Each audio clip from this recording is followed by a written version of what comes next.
இன்னைக்கு சொல்லியிருக்க கருத்து பிரகாரம் அவர் எதிர்க்கட்சிகளோட ஒத்துழைப்பு அவர் கேட்டு பெறாரு அப்படின்னா, அப்போ எதிர்க்கட்சிகள் வைக்கக்கூடிய கோரிக்கைகளும் இவரும் கேட்கணும். ஆனால் இதை உள்ளபூர்வமாக வச்சிருக்காரா, இல்லை இது கேமராவுக்கு முன்னாடி இது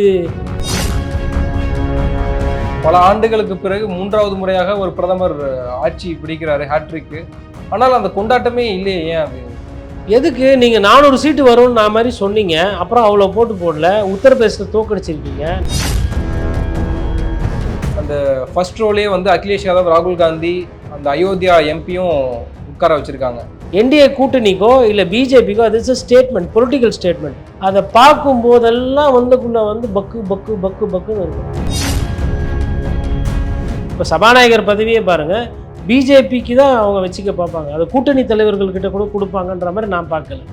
அது என்னன்னா அந்த இன்செக்யூரிட்டி. சிவராஜ் சிங் சௌஹான் அவர்களை பற்றி ஒரு கருத்து ஒன்று வந்துச்சு, மொத்த டெல்லியே வந்து எங்கள் அப்பாவை சொல் பேச்சு கேட்குது, இது பண்ணுது. ஏன் இப்போ நீங்கள் சவானை பற்றி எதனா பேசுங்களேன், பதவியை வந்து பறிச்சிங்க, எல்லாம் பண்ணீங்க, இப்போ நீங்கள் பேசுவீங்களா? ஏன்னா இப்போ நீங்களே வந்து பிரச்சனைகள் இருக்குது. பழைய மோடி இல்லைன்னு ஒரு புறம் சொல்லப்படுது, ஆனால் பழைய மோடியை தான் கொஞ்சம் காட்டுங்களேன். வாய்ஸ் ஆஃப் சவுத் நேயர்களுக்கு வணக்கம். இந்த நேர்காணலில் நாம் சிந்திக்கிறப்பவர் பத்திரிகையாளர் திரு கோடீஸ்வரன் அவர்கள். வணக்கம். வணக்கம் பாலாஜி.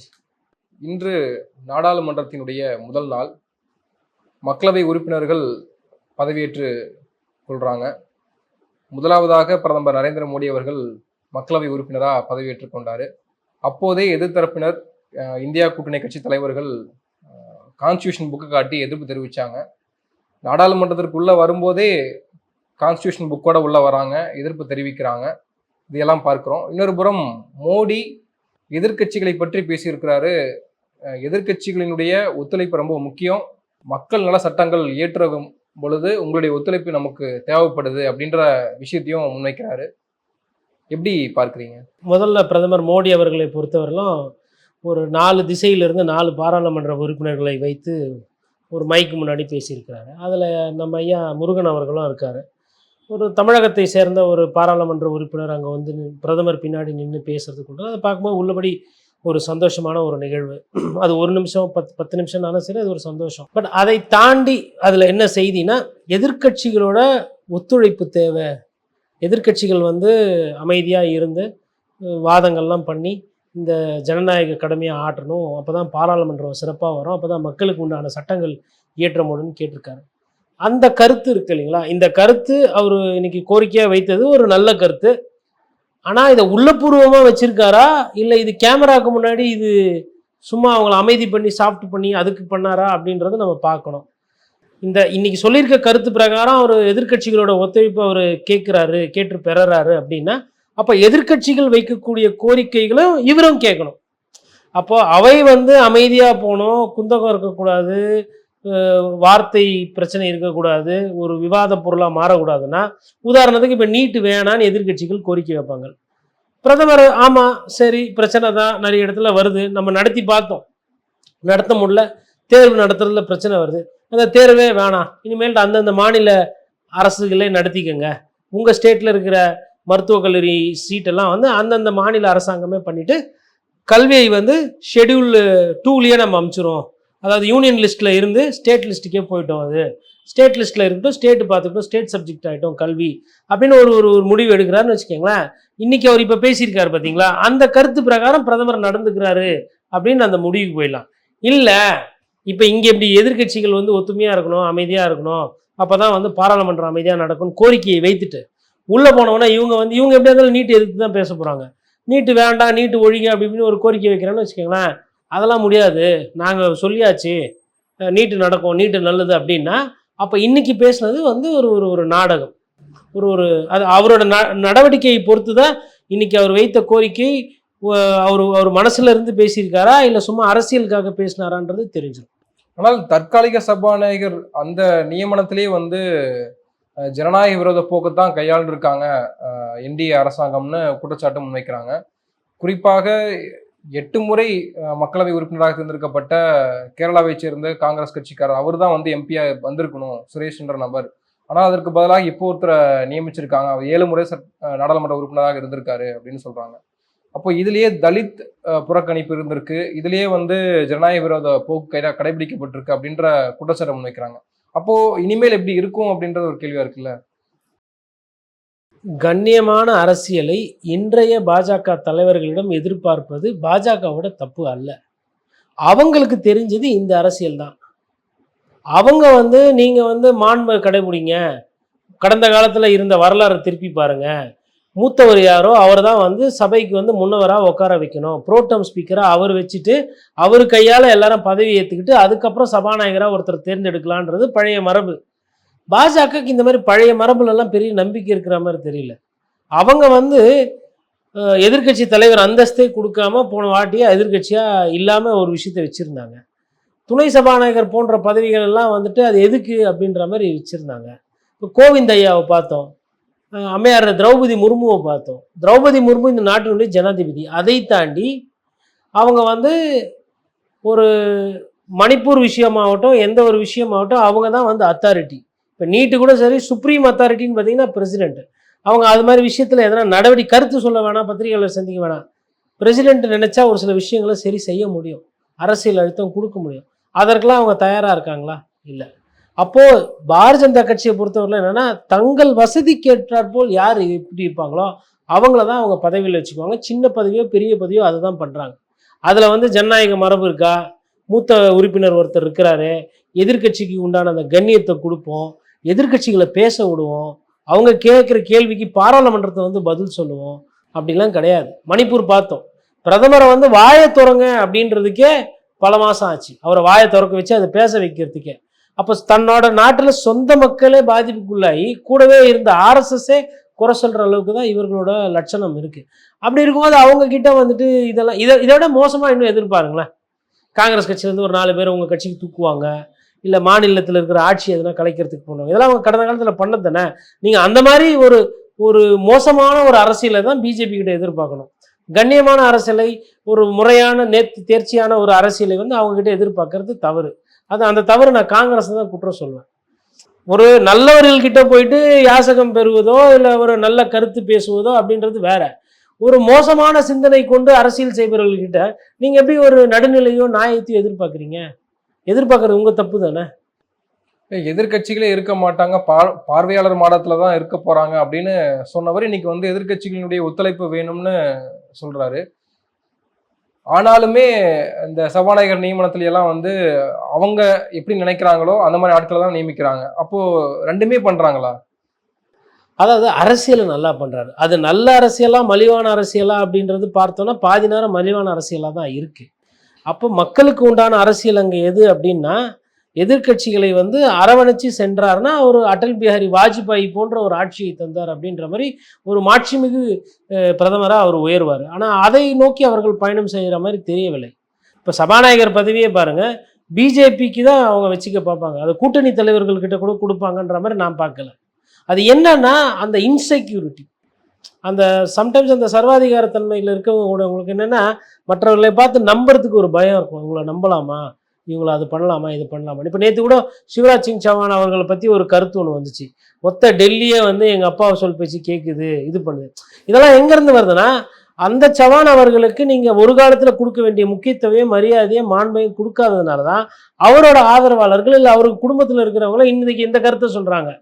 ஏன் இப்போ நீங்கள் சவானை பற்றி எதனா பேசுங்களேன், பதவியை வந்து பறிச்சிங்க எல்லாம் பண்ணீங்க, இப்போ நீங்கள் பேசுவீங்களா? ஏன்னா இப்போ நீங்களே வந்து பிரச்சனையில் இருக்குது. இப்போ சவான் அவர்கள் வந்து நாளைக்கு திரும்பிக்கிறாரு. இப்போ கட்காரியே அந்த தைரியம் இல்லை, பண்ணலை. ராஜ்நாத் சிங் அதை பற்றி கவுண்டுக்கல, இது பண்ணல. அமித்ஷா அவங்க ஆள். இப்போ நாளைக்கு சிவராஜ் சிங் சௌஹான் வந்து திருப்பிக்கிறாரு, மத்திய பிரதேசத்தினுடைய பிஜேபி தலைவர். அப்போ ஆர்எஸ்எஸ் வந்து ஒரு சில முடிவு எடுக்குது. அப்போ என்ன ஆகும் மோடியோட நிலைமை? இப்போ இந்த விஷயங்கள்லாம் வர்றதுக்கு காரணமே இவர்களோட அணுகுமுறை. இவர்கள் நேரத்திற்கேற்றவர்கள் மாற்றக்கூடிய அந்த தன்மை படைத்தவர் தான். நீங்கள் பார்த்துருப்பீங்க கடந்த காலத்தில் வந்து ஐயா ஓபிஎஸை பார்த்தா பார்க்குற இடத்துல சிரிப்பார், வணக்கம் வைப்பார், பக்கத்தில் இருப்பார். அதேமாதிரி ஐயா திரு எடப்பாடி பழனிசாமியை இந்திய கூட்டணியில் ஒரு காலத்தில் வந்துட்டு பக்கத்துலேயே அவர் தான் லெஃப்ட்லேயே இருந்தார். முக்கியமான கூட்டணி பாஜகன்னு பார்த்தீங்கன்னா இன்றைக்கி அவர் தான். இன்றைக்கி அந்த எடப்பாடி பழனிசாமி அவர்களுக்கு வந்து ஒரு இன்விடேஷன் கூட அனுப்பலையே. அதாவது மேபி எனக்கு தெரியாமல் இருந்திருக்கலாம், இல்லை பத்திரிகைகளோட நாலேஜுக்கு அது வராமல் இருந்திருக்கலாம். பட் கண்டிப்பாக எடப்பாடி பழனிசாமி ஆனது ஆகிப்போச்சு, நான் பிரதமர் கூப்பிட்றேன், பதவியேற்பு விழாவில் வாங்க அப்படின்னா மேபி பழனிசாமி அவர்கள் கன்சிடர் பண்ணியிருப்பார். ஆனால் கூப்பிடல. ஆனால் ஜனசேனாவோட தலைவர் பவன் கல்யாணம் போய் பாஞ்சு போய் கட்டி பிடிச்சி அந்த அது என்னன்னா, இவர்கிட்ட வாக்கு வங்கி இருக்கு, இவர் கூட கூட்டணி தான் சீட்டு ஜெயிக்க முடியும், இவங்க கூட போய் நின்னா சீட்டு இல்லை அப்படின்ற நேரத்துக்கு அந்த நேரத்துக்கு ஏற்றாற்போல் தன்மைப்படுத்துவார்கள். ரஜினிகாந்தை தொடர்ந்து கூப்பிடுறாங்க. அதிமுக ஒரு காலத்தில் கூட்டணியில் இருந்தது, இன்னைக்கு கூட்டணியில் இல்லை. கூட்டணி இல்லைனாலும் அது எதிரி கட்சி அல்ல. பிஜேபி பி டீம்ன்ற அந்த நல்ல பேரை தான் அவங்க வாங்கி வச்சிருக்கிறாங்க.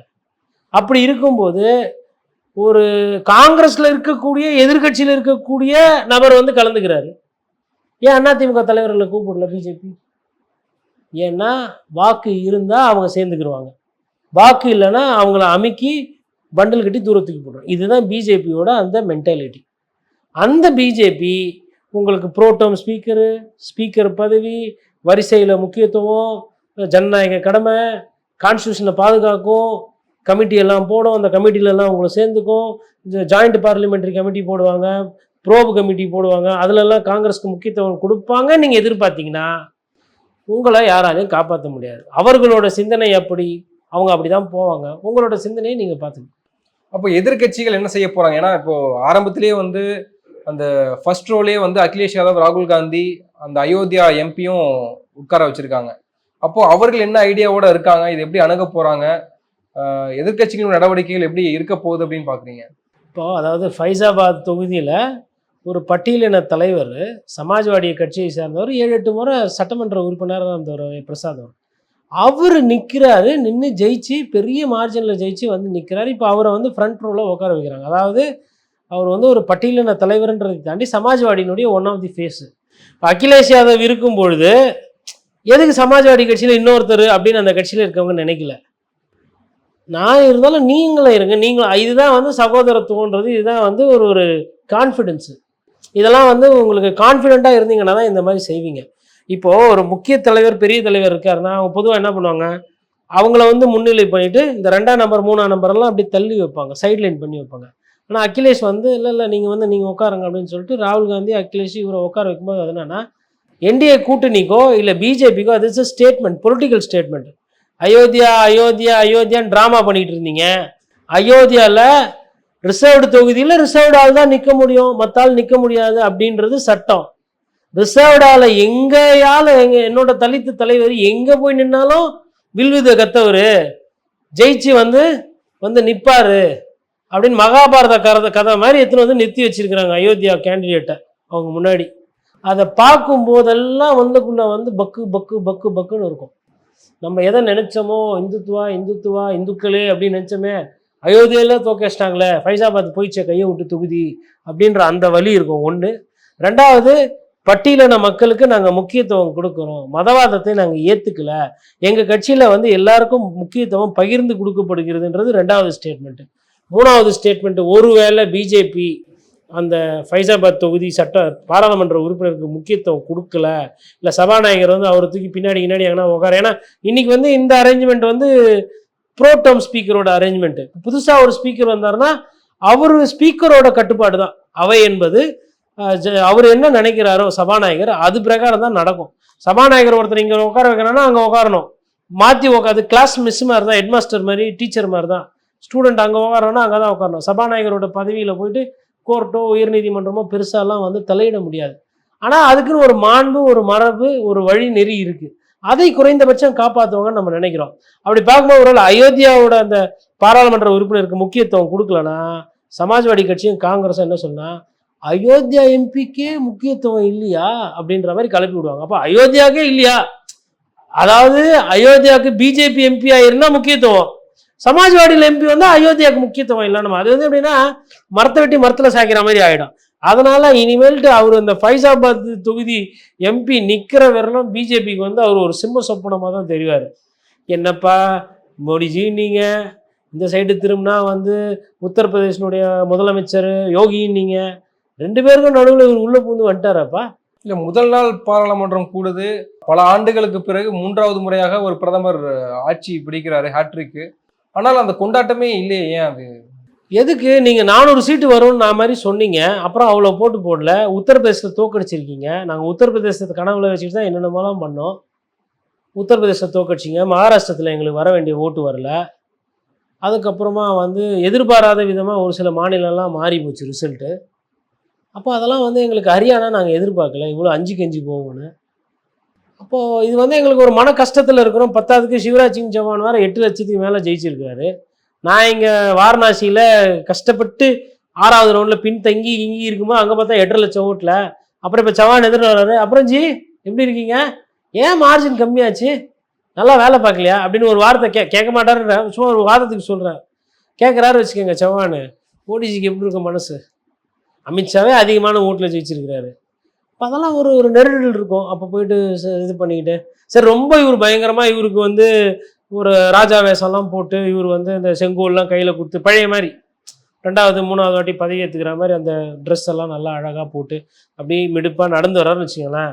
தொலைவுலேருந்து நிதிஷ்குமார் பார்க்கும்போது ஓ அடட கதை அப்படி போதா அப்படி தோணுமா தோணாதா, நான் இருக்க வேண்டிய இடம் கொஞ்சம் லைட்டாக மிஸ் ஆகி போச்சு, அங்கேயே இருந்திருக்கலாமோ. இந்தியா கூட்டணியில் இருந்தால் இன்னைக்கு பிரதமர் அவர் கேட்டு தான் கொடுப்பாங்க. அங்கே வந்து எதை வேணால் யாருக்கு வேணால் கொடுக்க அவங்க தயாராக தான் இருந்தாங்க. இந்த கன்வீனர் போஸ்ட்டு அப்போ கேட்டப்போ யோசிக்கல, இது நாளை பின்ன பிரச்சனையாகணும். அதுதான் இந்த பெரிய கட்சி நடத்துகிறவங்களுக்கு சின்ன சின்ன இடத்துல கோட்டை விடுவாங்கணும். அந்த மாதிரி கோட்டை விட்டது தான் ஐயா நிதிஷ்குமாரும் சந்திரபாபு நாயுடு அவர்களோட கூட்டணி வைக்காமல் போனது. இன்றைக்கி அது வந்து மாறி போச்சு. அப்போ நிதிஷ்குமார் அவர்களுக்கு ஒரு நெருடலாக இருக்கும். அதே மாதிரி திருப்பியும் மறுபடியும் அதே பந்தா அதே வரலாம் பார்க்கும்போது சந்திரபாபு நாயுடு நினைப்பார், கொஞ்சம் ஓவராக தான் போகுது பொழுது, நம்மளோட அந்த 16 எம்எல்ஏ எம்பிலாம் இவங்க என்ன பண்ணுவாங்க, நம்ம தானே இவங்களே பிஜேபி அங்கே ஜெயிக்க விட்டோம், அதெல்லாம் யோசிப்பார்ல அவர் மனசில். பவனை கூப்பிட்டுப்பா என்னப்பா இது உனக்கும் முக்கியத்துவம் இல்லை எனக்கும் முக்கியத்துவம் இல்லை, எல்லாமே அவங்க இஷ்டத்துக்கு போகிறாங்களா. ஆந்திராவோட ஓட்டை வச்சு தானே இன்றைக்கி பிஜேபி ஆட்சியில் இருக்குது. ஆந்திராவோட ஓட்டு இல்லைன்னா இன்றைக்கி இந்த ஆட்சி இல்லையே. அப்படி இருக்கும்போது ஆந்திராவுக்கு முக்கியத்துவம் இல்லை அப்படின்ற மாதிரிலாம் சில பல பிரச்சனை வந்ததுன்னா அது அப்படியே மாறும். அதனால்தான் அவரோட சந்தோஷம் குறைக்கப்பட்டிருக்கிறது. இதற்கு காரணம் அண்ணாமலை போன்ற தலைவர்கள். பிஜேபி ஐயா மோடி அவர்கள் வந்து அவர் எப்படி கம்பீரமாக இருந்த மனுஷன், ஒரே ட்ரெஸ் போட்டுங்கிறார் காலையிலேருந்து சாயந்தரம் வரல. இப்போலாம் சமீபமாக பார்த்தீங்கன்னா வேலைக்கு மாற்றுறது இல்லை ஐயா. காரணம் ஐயா அண்ணாமலை தான். ஒரு 10 சீட்டு ஜெயிச்சு கொடுத்துருந்தா இந்த பிரச்சனை இல்லையா. இது பழைய மோடி இல்லைன்னு ஒரு புறம் சொல்லப்படுது. ஆனால் பழைய மோடியை தான் கொஞ்சம் காட்டுங்களேன், பழைய மாதிரி காட்டுங்க. நிதிஷ் வந்தால் வெயிட் பண்ண வைங்க, புறப்பட்டு வான்னு கூப்பிடுங்க. சந்திரபாபு நாயுடு ஜெயிலில் போய் பார்க்கல, நான் எதுக்கு போனோன்னு நீங்கள் பவன் கல்யாணம் ஆந்திர பிரதேசம் வந்தப்போ காக்க வச்சிங்க, கொஞ்சம் பண்ணுங்களேன். இப்போ அதெல்லாம் பழைய மோடி தான். இல்லை இப்போ நீட்டை பற்றி முன்னாடிலாம் நீட் அது இதுலாம் மங்கி பாத்து அந்த மாதிரி விஷயத்தில் இல்லை மேடை பேச்சிலலாம் பேசுங்க. இப்போ பேசுங்க, நீட்டு நல்லது நாட்டுக்குன்னு பேசுங்க. மாணவர்கள்லாம் பார்த்துட்டு இருக்கிறாங்க. அதனால சொல்கிறேன், தேர்தல் நடத்த முடியல ஒழுங்காக, சரி ரைட்டு, அதுக்கு காரணம் தேர்தல் ஆணையம். தேர்வு ஒழுங்காக நடத்த முடியுதா? 1 நேஷன் 1 எலெக்ஷனு, 1 நேஷன் 1 எக்ஸாமினேஷனே நடத்த முடியல. 1 நேஷன் நோ எக்ஸாமினேஷன் மாணவர்கள் ட்வீட் போட்டுருக்குறாங்க. ஏன்னா தேர்வு ரத்து இல்லை, அப்படி மீறி நடத்தினா கொஸ்டின் பேப்பர் லீக்கு, ரெண்டுமே நடக்கலன்னா ஆன்சர் சீட்டை கரெக்ட் பண்ணிடுறான். எதுவுமே இல்லைன்னா வேலைக்கு ஆள் சேர்க்குற மாதிரி ஆளுங்களை வச்சு எழுதுறன்றாங்க. என்னென்னமோ வருது. அப்போ என்னதான் பண்ணி வச்சிருக்கீங்க? தமிழ்நாட்டிலேருந்து பார்க்குற பொழுது இங்கே நம்ம பார்த்து போராட்டம் நடத்தி பல ஆண்டுகள் நடத்தி இப்போதான் அவங்களுக்கு புரிஞ்சிருக்கு. இப்போ அது மிகப்பெரிய அளவுக்கு அங்கே பேசுபொருளாக இருக்கிறத பார்க்க முடியுது. ஆனால் அது ஒரு பிரச்சனையாக இருக்குமா பாஜகவுக்கு? அதாவது தமிழகம் வந்து கொஞ்சம் வளர்ந்த மாநிலம், மருத்துவ சீட்டு அதிகமாக இருக்குது, மாணவர்கள் ஷார்ப்பாக இருப்பாங்க, தமிழர்களுக்கு புத்தி கூர்மை ஜாஸ்தி. இந்த பிரச்சனை எங்கே போய் நிற்கும் எங்கே வெடிக்கும்ன்றது தெரியும். அதனால நம்ம முன்கூட்டியே ஐயோ அம்மா அப்பான்னு கத்தணும். இப்போ அவங்களுக்கு கொஞ்ச நாள் கழிச்சு வருது, அதனால இப்போ அவங்க ஐயோ அம்மா அப்பான்னு கத்துறாங்க. பிரச்சனை தான். பிட் அடிக்கிறது, கொஸ்டின் பேப்பர் லீக்கு, வாத்தியாரை வச்சு கரெக்ட் பண்ணுறது, மார்க்கு வந்து நம்பரை கொடுத்து போடுறது, அதுக்கப்புறமா காலேஜில் காசு கொடுத்து சீட்டு வாங்குறது, இந்த இந்த இந்த அயோக்கியத்தனம்லாம் பல வருடங்களாக நடக்குது.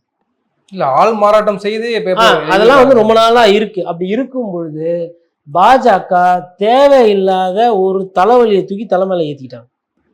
காங்கிரஸ் தான் அதுக்கு மூல காரணம். விதை போட்டது காங்கிரஸ். பிஜேபி என்ன காங்கிரஸ் பண்ணது எல்லாமே மத்திய அரசுக்கு பலத்தை சேர்க்கிற மாதிரி தானே இருக்கு, ஜனநாயகத்தை குறைவலை மாநிலத்துக்கிட்ட இருந்து புடுங்குற மாதிரி தானே இருக்கு. அவங்களோட அந்த அசெட்டெல்லாம் வேணும். அதாவது தமிழகத்தில் இருக்கிற மெடிக்கல் சீட்டு வேணும், ஆந்திரா மெடிக்கல் சீட்டு வேணும், வெஸ்ட் பெங்கால் மெடிக்கல் சீட்டு வேணும், டெல்லி மெடிக்கல் சீட்டு, எல்லா மெடிக்கல் சீட்டும் எடுத்து எல்லாம் அள்ளி வந்து மத்திய அரசு கிட்ட கொடுத்தா அவங்க நீட் எடுத்து இப்படி இப்படி இப்படி இப்படி பிரித்து கொடுப்பீங்க. இதுக்கு ஒரு ஆணையம் வச்சு உங்கள் கண்ட்ரோல் வைப்பீங்க. அப்போ தலைவலி பிரச்சனைலாம் வரும்போது அப்போ அதையும் சேர்த்து அனுபவிக்க வேண்டியதுதானே. இனிமேல்ட்டு அது தலைவலி தான். இனிமேல்ட்டுலாம் வந்து நீட்டு வந்து பிஜேபிக்கு வந்து ஃபஸ்ட்டு வந்து தமிழகத்தில் ஒண்டி தான் அது கெட்ட பேராக இருந்தது. இனிமேல் ஒட்டுமொத்த இந்தியாவிலுமே நீட்டுனால பிஜேபிக்கு கெட்ட பேர் தான். இப்போ எப்படி ஊடகங்கள் செயல்படுதுன்னு நினைக்கிறீங்க? ஏன்னா ஏஎன்ஐயா இருக்கட்டும், பிடிஐயா இருக்கட்டும், இப்படி பல ஊடகங்கள் அது அவங்களுடைய செயல்பாடுகள் அதே மாதிரி இருக்கிறதா பார்க்க முடியுது. அது நீங்க எப்படி அதை பார்க்குறீங்க? சரி, இது புதுசு கிடையாதுங்க. எப்பயுமே வந்து ஆட்சியாளர்களுக்கு சாதகமாக தான் இந்த செய்தி நிறுவனங்கள், ஏஜென்சி சொல்லுவோம் ஆங்கிலத்தில், அது வந்து அவங்களோட நடைமுறை அப்படி தான் இருக்குது. ஏன்னா ப்ரெஸ் இன்ஃபர்மேஷன் பியூரோவோ இல்லை ப்ரெஸ் கவுன்சில் ஆஃப் இந்தியாவோ அவங்க வந்து கட்டுப்படுத்தக்கூடிய ஒரு நிலைமையில் இருக்கிறாங்க. இதில் என்னன்னா, சரி, பிரதமர் மோடியோட செய்தி இவ்வளோ பெருசாக போடுறீங்க, எதிர்க்கட்சி தலைவர் ராகுல் காந்தி செய்தி இவ்வளோண்டாச்சும் போடணும், அது கூட போட மாட்டாங்க. அதுதான் பிரச்சனை. அது பண்ணாங்கன்னா அப்போ அது ஒரு சமதளையில் வந்துடும். ஒரு ஜனநாயகத்தில் அது ஒரு ஒரு ஒரு கரெக்டான முடிவாக இருக்கும். இப்போ செய்தி ஊடக அந்த நிறுவனங்கள், அதுவும் குறிப்பாக வட இந்தியாவில் இருக்கக்கூடிய அந்த செய்தி ஆசிரியர்கள்லாம் இருக்காங்க. இப்போ கூட ஒருத்தர் அர்ணப் கோஸ்வாமி, அவர் பார்த்தீங்கன்னா இன்னமும் பிஜேபி ஆள் மாதிரி தான் பேசிக்கிட்டு இருக்காரு. அவரு கோவப்படுறது நியாயம்தான். 400 வர வேண்டிய ஆள் என் தலைவனை இப்படி ஆக்கி விட்டுட்டீங்களாடா எப்பா அப்படின்ற அந்த கோவம் இருக்கும்ல, அதில் அவர் அப்படி தான் பேசுவார். The nation wants to know Congress Congress is the reason for every thing. எது இப்போ கொஸ்டின் பேப்பர் லீக் ஆச்சுல, இதுக்கும் காங்கிரஸ் தான் காரணம். அப்புறம் ட்ரெயின் ஆக்சிடென்ட் ஆச்சு பாருங்க, இப்போ அதுக்கு இந்திரா காந்தி காரணம். ஏன்னா அவங்க பீரியடில் தான் ரயில்வே ட்ராக் சரியா போல, இரும்பு தப்பாகி போச்சு. அது மாதிரி இன்னமும் தேடி தேடி அவர் அப்படி தான் பேசிகிட்டு இருப்பார். அது ஒன்றும் பண்ண முடியாது. அதாவதுங்க, என்ன தொழில் பண்ணுறோம், நேர்மையாக நடக்கிறதும் ஒரு கண்ணியம் இருக்கணும் பத்திரிகைக்காரனுக்குன்றதே மறந்துட்டு பேசுகிறவங்க பண்ணுறவங்கள பற்றி நம்ம என்ன சொல்கிறோம். அவங்க அப்படி தான் இருப்பாங்க, அதெல்லாம் மாற மாட்டாங்க. எதுக்கு மாறணும் அவங்க? நன்றி, நிறைய விஷயங்களை தெளிவுபடுத்திருக்கீங்க. உங்கள் நேரத்துக்கு மிக்க நன்றி. நன்றி.